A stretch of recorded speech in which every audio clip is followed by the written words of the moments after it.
to you today about something that I wanted for a really long time, which is a horse. But before I start, I want to give you some background. So, just to refresh your memory. So I've been riding horses for 7 years, and this year I have taken equine science, which has built my knowledge of horses. Even though it wasn't with the best teacher, I still learned a lot.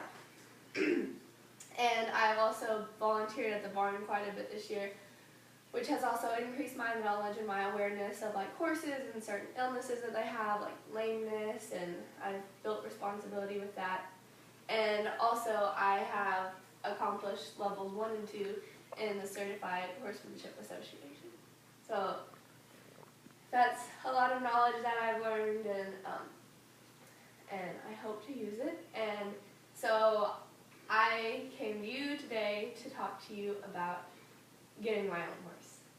So I know that there are lots of things involved with it, but there are 3 distinct reasons why having my own horse would be good. One would be it builds many virtues and skills, and responsibility, etc.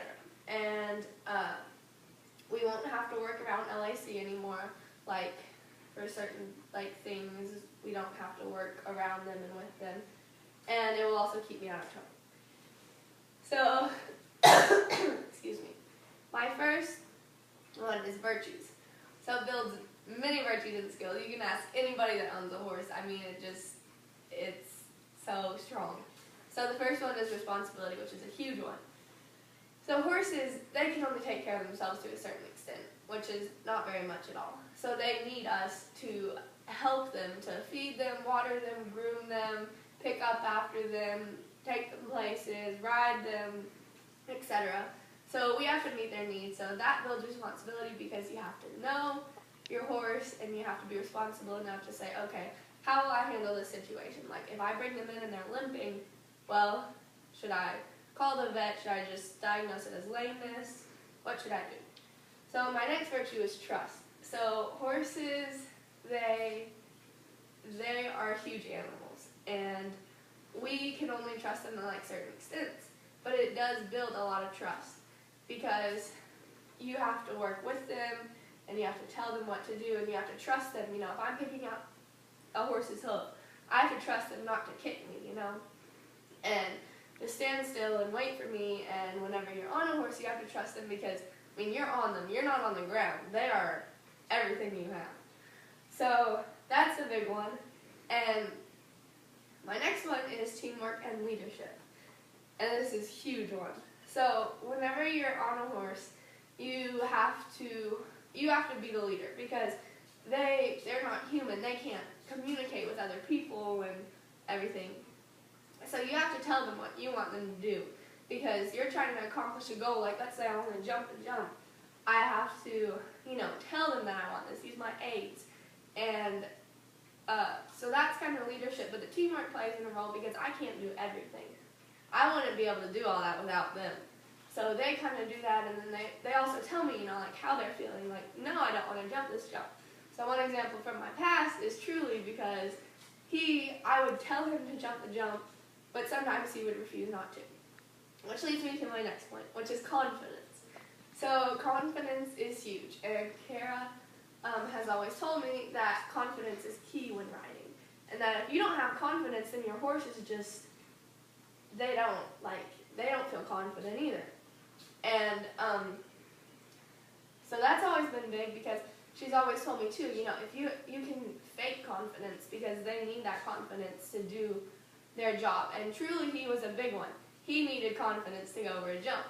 So I had to build my confidence to get him to go over jumps. So that's a big one. And also in the real world, you have to have confidence. Jobs look for confident people that are, they're able to work in a team, they're confident, and they're responsible. So, and according to the American Youth Horse Council, a positive relationship between total horsemanship skill development and life skills development was found. So, my next point is flexibility and more freedom. If I were to have my own horse, we wouldn't have to work around LAC. Not that it's a huge burden, but it would help. So right now, only specific people can ride, like Cherokee. Mom couldn't come out and ride Cherokee whenever she wanted. And, Parker likes riding horses. He couldn't ride Cherokee. If I were to have my own horse, they would both be able to enjoy the privilege of riding. So that would be good because they both like riding. And also, specific times. We only have 3 days of a week specifically that I'm allowed to go out there and ride. So, and also you can't ride, sometimes lessons are going on in both arenas, so it's like, you kind of can't really ride. So with having my own horse, we could ride forever. I mean, wouldn't you just love to be able to take me whenever it was your own time? So anyway, and I know that Mom, she also has meetings sometimes, and Wednesdays we're not able to take or something comes up. So owning my own horse, we could just go on different days, whenever. Sunday with church, if that didn't work, we could choose another day, just whenever. So that's nice. And then my next point with that is Truly. So with Truly, we, since we didn't own him, we didn't have a lot of rights. So he had to be taken away from us. And that was really bad.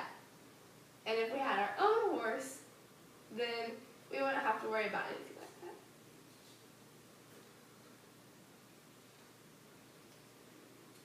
So that's really good because that was really hard and everything. So my next one is keeps you out of trouble. So it's a really big job and it takes a whole lot of responsibility, but for a 16-year-old in high school, that's that's good. You need to have something that you're doing to keep you out of trouble. And so anyway, girls nowadays in high school, many girls my age, the only things they care about are drama, boys, partying, just all that stuff that doesn't really matter. So, I think one of the big reasons for that is because they don't have a passion that they live for. It's just kind of, they're there, they don't have something, big in their life yet that they're just, going for, And also, they have a lot of time on their hands. So that's kind of to compensate, and they just don't feel happy, and they need something. So, anyway, I think one of the big reasons why I have not, done a lot of that stuff is because I have had horses, and they are my passion, and they are what I live for, so it, helps. And also, I don't have as much time to do that kind of stuff because I am with horses, and owning my own horse would help this even more because I lease right now, but owning my own horse would be even more responsibility, more passion, more connection. So a study at Michigan State University shows an improvement in mood inventory scores of teenage girls after 15 minutes of quiet interaction with the horse. So that shows that horses really do help. So also it would keep me out of trouble and occupied, and I've also had a change in attitude since I started riding, and owning my own horse would help that even more. So I asked Carson, have you seen a change in me since I started riding horses? And she said, yes, you are more happy and care less of what people think of you. So before I started riding more often and everything, I cared about what people thought of me. I was I want to be in the cool crowd and everything. But I realized you can experience great things on the back of a horse, and it's so much better, so much fun. It's real, you're with the earth, with the nature, with an animal, than you could experience if you were in the cool crowd. So and so anyway, and it's also really good because going to the barn, people there, they don't care about clothes they wear, maybe their breeches, but or the makeup that they wear, or that kind of stuff. And we all have the same passion, which is our love for horses. And owning my own horse would continue these positive outlooks on life. So, I know you have probably a lot of questions. So one of them is the huge cost. Owning owning your own horse is a black hole for money, pretty much. You can ask everybody. But it's a really good one. A black hole for money. It's not I'm doing heroin or something, putting all my money in that. It's horses, and you're with the nature, and you're building a lot of stuff. So, a few things is I wouldn't get a car. I would find a job, maybe have like a garage sale. That wouldn't bring in a lot of money, but you know. We also would not have leasing fees, which would compensate, you know, we could put the money that we're spending on that towards our own horse. And you can also find a really good horse at a low price. And that's a big one. And your next question you're probably asking is, what about college? What do you do when you go to college? So, whenever I go to college, I'm really planning and hoping on Asbury. So with Asbury, if I were to go to college there, they have a very low cost. It's either low cost or free to keep your horse at there at the barn.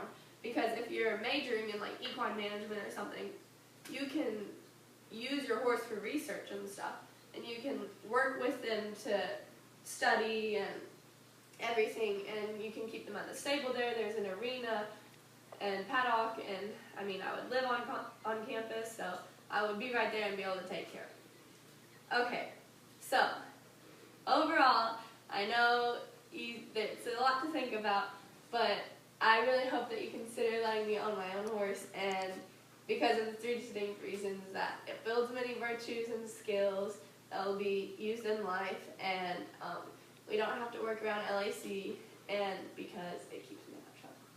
Thank you.